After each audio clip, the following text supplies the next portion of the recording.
You feel everything. Not just what's said, but what's held back. Not just what happens, but what could have happened.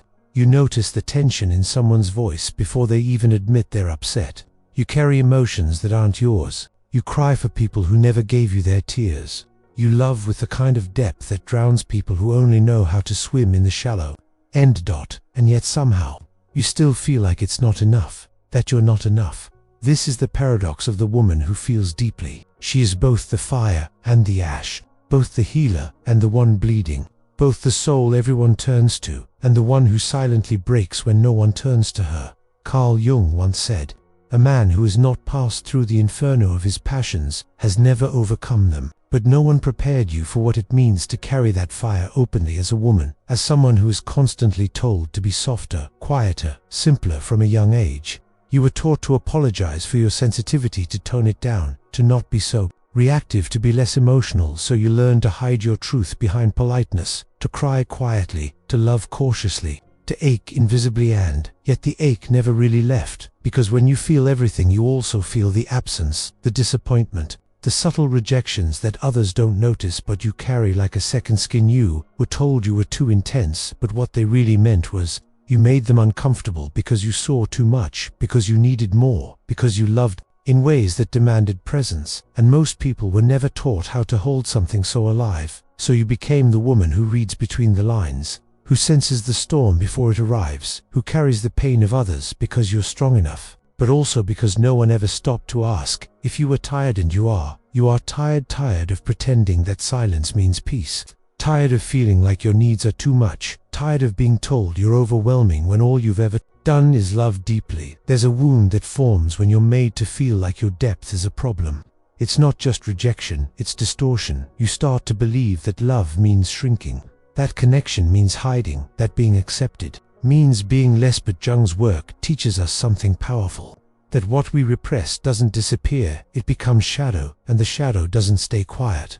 It leaks out in anxiety, in overthinking, in self-doubt, in the way you sabotage your own joy because you don't trust it will last. This is what happens when you feel too much and still think it's not enough. You try harder, you overgive, you over-explain, you turn your love into a performance, hoping that one day someone will finally say you're not too much, you're just what I've been waiting for. But that day doesn't come.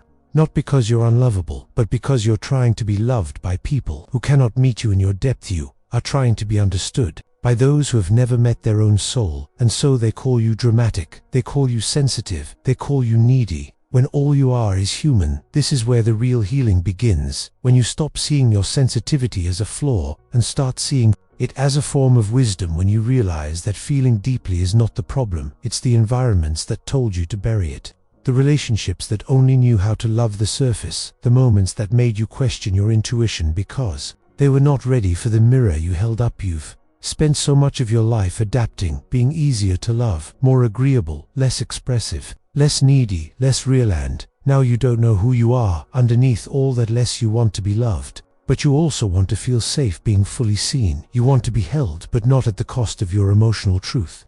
You want connection, but only if it honors all of you, not just the parts that are easy to digest. So here you are, standing at the edge of your old self, the one who apologized for every emotion, and the new self, the one who refuses to shrink again, the one who feels too much, and finally understands that she was never supposed to feel less. She was supposed to find people who can feel with her. This is not about becoming less sensitive, it's about becoming more selective, about who has access to your energy, who gets to witness your depth, who is allowed to sit with your storm without running. Because if you are the ocean, then you need someone who knows how to swim, not someone who complains about the waves. You've carried this weight long enough. It's time to put it down. Not the sensitivity, not the love, but the story that told you those things made you weak. They never did. They made you powerful. They made you real. They made you exactly the kind of person this world is desperate for, but doesn't always know how to receive that.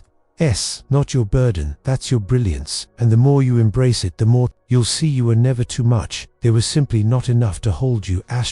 And yet, even now, you may feel resistance rising. A quiet voice asking, but what if I really am too much? What if they were right? What if I always ask for more than people can give? What if I ruin good things with my intensity? What if I am the problem? That voice doesn't come from your truth. It comes from years of absorbing emotional messages that were never yours to carry. It comes from people who benefited from your silence.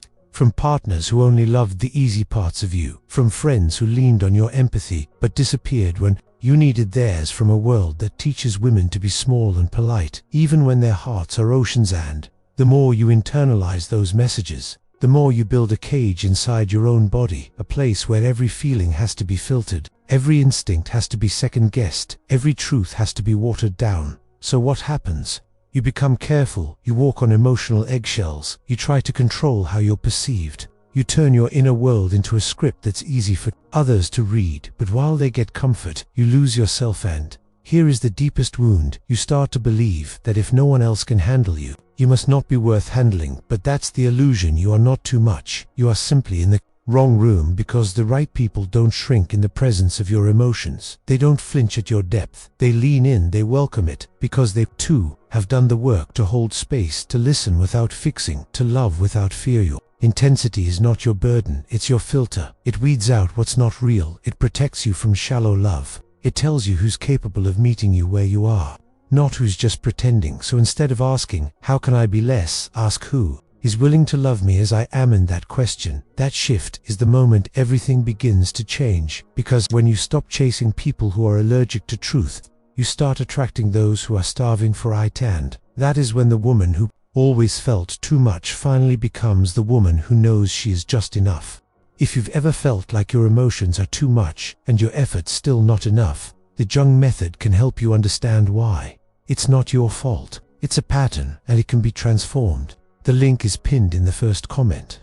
Now, let's go deeper, because the woman who feels too much and not enough is not broken. She is fragmented, split between a soul that longs to express and a world that constantly asks her to suppress. That fragmentation shows up everywhere. In relationships that leave her confused, in achievements that don't feel fulfilling, in silences that hurt more than words. Carl Jung spoke of individuation, the process of becoming whole. But you cannot become whole while cutting off your most vital parts. Your emotions are not flaws, they are messages, signals from your unconscious. When you dismiss them, ignore them, bury them, they don't disappear. They become shadows. You may feel like you overreact, like you cry too icily, like you care too deeply. But what if that's not dysfunction? What if it's intelligence? Emotional intelligence so refined it hurts to hold. What if your depth is not the problem, but the gift no one ever taught you how to protect? Because no one gave you the manual on how to be a woman who feels everything in a world that values detachment. No one told you your nervous system would become hypersensitive from years of abandonment, rejection, and being told to calm down. No one taught you how to self-regulate when you were too busy regulating the emotions of everyone else. So here you are, still loving, still carrying, still feeling, but also still questioning your worth, still asking if you're too heavy to hold, still wondering if maybe love just isn't made for women like you. But love, real love, is not what you've been taught. It's not a performance. It's not being easy to be with. It's not being agreeable. Real love meets you in your mess. It sits with you in your truth. It doesn't ask you to be smaller, quieter, simpler. It wants all of you, not the edited version. And yes, that kind of love is rare, but it's not impossible. It begins with you, with the way you speak to yourself in the dark, with the way you hold your own hand when no one else offers theirs, with the way you learn to honor your feelings without asking the world for permission. Healing is not about becoming less emotional. It's about becoming more honest, more embodied, more aware of when your inner child is driving the reaction, more willing to pause and ask, whose voice is this, mine, or someone else's expectation? Because when you feel too much and still not enough, it usually means you've absorbed voices that were never meant to define you. Voices that said you were dramatic when you were just expressive. Voices that said you were selfish when you were setting a boundary. Voices that made you question your reality until you stopped trusting yourself. Altogether, Jung called this process shadow integration. It's not about removing the parts of you that were labeled wrong. It's about bringing them home, loving them, letting them be seen. Because what we reject in ourselves becomes what we chase in others. You chase validation because no one taught you so. You chase approval because your worth was made conditional. You overthink because you were trained to doubt your instincts. But none of this is permanent. It can all be unlearned. Not through perfection, but through awareness. Start noticing when you abandon yourself. When you say yes just to be liked. When you silence your feelings because you don't want to be a burden. When you pretend to be okay because you think falling apart would make you unlovable. You are not unlovable. You are layered, complex, deep, and those are not liabilities. They are the very proof that you are alive. The very qualities that make intimacy possible. Because shallow waters don't make waves, but you do. And you were never meant to live a life without waves. You were made to feel deeply, to love honestly, to lose and rise and lose again, to see beauty where others see nothing, to hold space for pain and still choose hope. That is your power. So let them call you too much. Let them misunderstand. Let them walk away. Not because you weren't enough, but because you were finally unwilling to shrink. One day, you'll look back and realize that everything you thought was wrong with you was actually the map home. The feelings, the tears, the sensitivity, the longing, all of it was pointing inward. Back to the place where you stopped abandoning yourself. Back to the moment you said, I will no longer ask for permission to be whole. That is individuation. That is healing. That is love. Not the kind that waits to be chosen, but the kind that chooses you first. And from that place, you will love again. But not from fear, not from emptiness, not from the hope that someone else will finally fill the void. You will love from fullness, from clarity, from truth. You will become the woman who once felt too much and not enough, and now knows she has always been exactly what she needed to be. No more shrinking, no more apologizing, no more editing your emotions, just to be tolerated. You are not too much, you are not too little, you are just finally aligned. Welcome home, asterisk. And even when you begin to understand all of this, there's still a part of you that hesitates, because healing brings with it a strange kind of grief. You grieve not just the people who couldn't meet you in your depth, but the version of yourself who kept trying to make it work. The one who believed that if she just gave more, waited longer, or stayed softer, she would finally be enough. Letting go of that version of you is painful, but it's also sacred because she was doing the best she could with the tools she had. And now, you are different. You have new tools. You have new awareness. You see the patterns you used to be inside. And when you see them, you begin to ask harder questions, not just why they didn't love you, but why you kept loving from emptiness. Why you kept asking people to reflect back to you a worth you had not yet claimed. As your on you start to see how you were performing love, how you were shaping yourself around what others needed, how you became excellent at meeting their needs, while slowly abandoning your own you. Look back and realize how many times you said yes when your body screamed. Know how many times you apologized just to avoid being left. How many times you let someone touch your heart but not hold your truth. And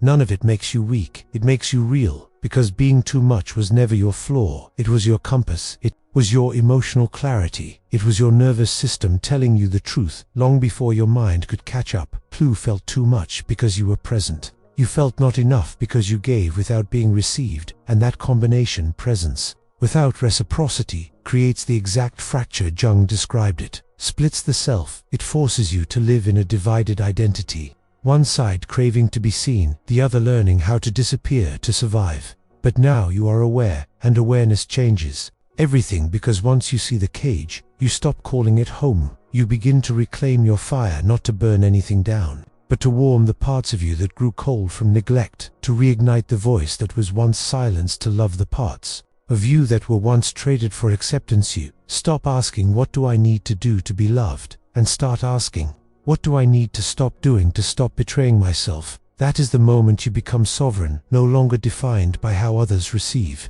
You're no longer enslaved by approval, no longer chasing closure from people who never deserved access to your heart. You become the woman who walks into a room without shrinking, who speaks without apologizing, who feels deeply and stands firm in that depth. You still feel everything, but now you no longer assume it's your job to carry everything. You still love with intensity, but now you only give to those who are emotionally safe to receive you.